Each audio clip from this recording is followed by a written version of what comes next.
Hello all எல்லாருக்குமே வந்து நம்ம யூஸ் பண்ணுற சூயிங் மிஷினுக்கு வெரைட்டி ஆஃப் ப்ரெஷர் ஃபுட்டர் இருக்குன்னு தெரியும். பட் எந்த ஃபுட்டரை என்ன பர்பஸ்க்கு யூஸ் பண்ணுங்கிறது தெரியாது. அதுதான் இந்த வீடியோவில் பார்க்க போகிறோம். ஸோ ஃபஸ்ட்டு எடுத்ததும் பார்த்தீங்கன்னா ஒன் சைட் ஃபுட்டர், அதாவது ரைட் சைட் லெஃப்ட் சைட். இந்த ரெண்டு ஃபுட்டரும் பார்த்தீங்க அப்படின்னா நம்ம எதுக்கெல்லாம் யூஸ் பண்ணலாம்னா நம்மளோட ஜிப் அட்டாச்மெண்ட் பண்ணுறது, ஆரி ப்ளவுஸில் வந்துட்டு நம்ம ஸ்டிச் பண்ணுறதுக்கு, ஆரி ஒர்க் பண்ண ப்ளவுஸை ஸ்டிச் பண்ணுறது, இதுக்கெல்லாம் யூஸ் பண்ணுறது தான் இந்த ஃபுட்டர். ஓகேங்களா?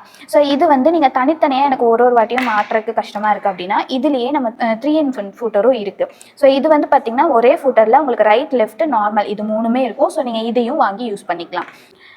அடுத்தது இது என்ன ஃபுட்டர்னு பார்த்தீங்கன்னா கேதரிங் ஃபுட்டர். ஸோ இது எதுக்காக நம்ம யூஸ் பண்ணுறோம்னா நம்மளுடைய கிட்ஸ் கார்மெண்ட், இப்போ ட்ரெண்டில் இருக்க லேயர் ஃப்ராக்ஸ், இந்த மாதிரி சுருக்க வைக்கிறதுக்கு எல்லாமே இதை நம்ம யூஸ் பண்ணுவோம். ஸோ இது ஒரு டிசைனிங் பர்பஸ்க்காக யூஸ் பண்ணுறது. அடுத்து பிக்கோ ஃபுட்டர், அதாவது பிக்கோ அப்படின்னா circular frock, circular sleeve and ரவுண்டாக வர எல்லா கார்மெண்ட்டுக்குமே பார்த்தீங்க அப்படின்னா கீழே வந்து உருட்டி அடிக்கிறதுக்கு நரம்பு வச்சு தனியாக சுருட்டி கொடுப்பாங்க.